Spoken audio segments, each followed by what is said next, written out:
महिला डॉक्टर आत्महत्येची चौकशी करा, या प्रकरणी एसआयटी समिती स्थापन करून चौकशी करा अशी मागणी भाजप आमदार सुरेश धस यांनी केली आहे। तर एसआयटी मध्ये महिला अधिकारी असाव्यात अशी मागणीही सुरेश धस यांच्याकडून करण्यात आली आहे।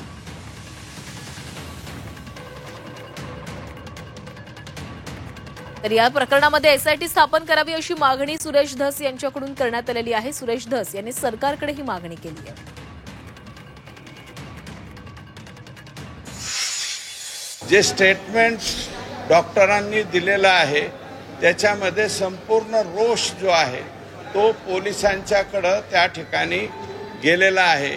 त्याच्यामुळं या बाबतीमध्ये एसआयटी स्थापन करून महिला अधिकारी यांचीच IPS दर्जाच्या अधिकाऱ्याकडनं ही तपासणी व्हावी अशा प्रकारची विनंती केलेली।